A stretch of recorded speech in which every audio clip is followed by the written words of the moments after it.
Yeah, we've got a little over 3,200 acres here on Thunder Ranch, and almost 2,000 of it irrigated for alfalfa and corn. And we've got probably a dozen shooting houses set up, which are 4-foot by 6-foot houses that are rubber membrane, real quiet and windproof. Nice little sliding glass windshields in them.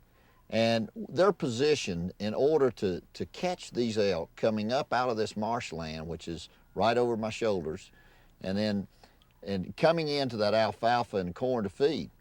And they get in there, they come in there late afternoon, and they feed all night, and then they'll head back into the marsh about daybreak.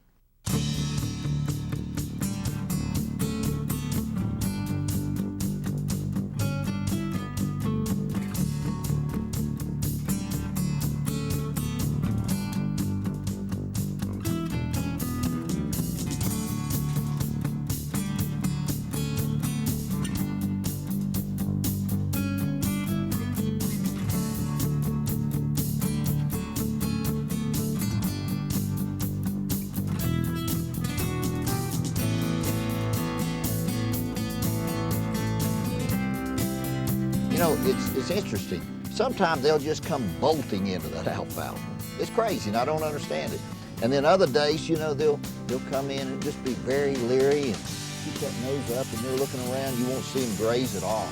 But it's I don't know why they do it like that, but it's really something pretty neat.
Thunder Ranch, it probably holds about 50 to 75 elk here year-round.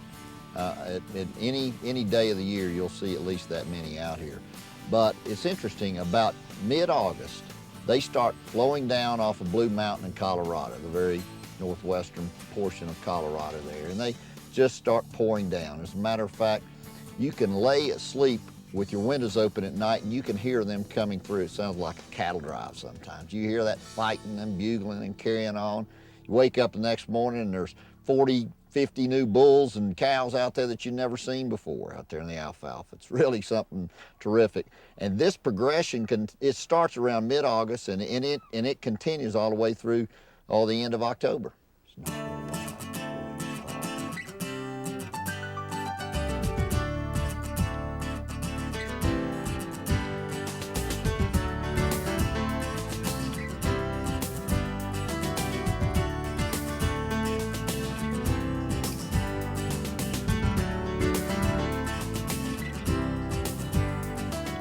You know, I never get tired of watching these elk and listening to the sandhill cranes and watching these big, massive mule deer graze around out there. We've got a ton of antelope as well, a lot of geese, hundreds and thousands of ducks that just fly and swerve over that corn looking for a place to drop in. I never get tired of it. I've seen it a lot, a bunch, and I'm not used to it. But I gotta tell you, I'd like to see it from another man's eyes someday, you know? I have seen it a whole lot, and I still appreciate it greatly, but it would be interesting to come back in another man's eyes and see what I see. It's really terrific.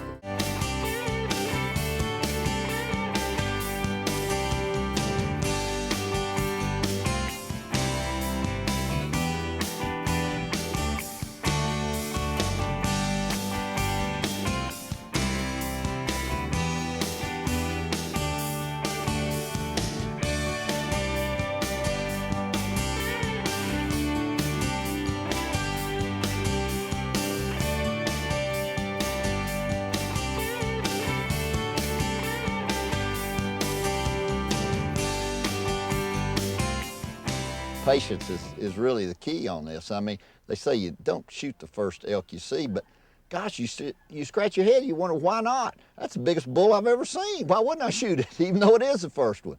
And there's probably 25 or 30 bulls out here that are all within 10 points of each other. And if they were tee shots, you could throw a blanket over all of them and hit them all, you know? It's really incredible. The parity among these big 6x6 bulls out here.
One of that bunch, and look at that bunch.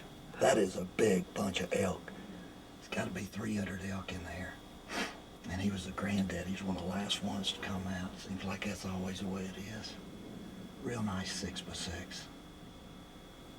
There's a bunch of nice 6x6s in that whole group. Isn't that beautiful? Split Mountain here in Jensen, Utah is the backdrop for this fabulous elk hunt.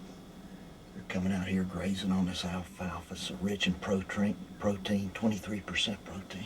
Some of the most painful minutes I've ever spent in my life are after I've shot the elk and the elk is down and it's in my binoculars and I know it's not moving, it's dead. And you really want to confirm the fact that that mast is as big and thick as you think it is, and that brow tine is that 15 to 17 inches that you're almost certain it was before you pulled that trigger at 350 yards. But the patience comes in, you have to wait till dark. And Mike Walters has done a fabulous job running this ranch for me for the past 5.5 years. He's just a terrific guy. And when we set these shooting houses up, he says, look, we're not going to be traipsing all over this territory out here. We're going to make the shot. He said, nobody's going to get out of their stand until it is plumb dark. And that's the way we've done it. So the wait begins after you shoot. And you wait to get out of the stand, climb out of it, and you go over and you turn the flashlight on those big set of antlers. It's really something pretty terrific. It's worth the wait. There he is, Jimmy. All right. Had to find this one with a Suburban, but boy, I'm gonna tell you what, is that something? Man, you talk about a painful wait up there in that shooting house until it got dark. You shot that an hour and a half before dark, didn't you? Yeah. Like that bull's way over 300. Look at this. Look at this. This is like 4 foot long. This mane, it's 6x6. 6x6. These are big and long. Good old ivory tips. You know, he's been doing a lot of fighting with these things.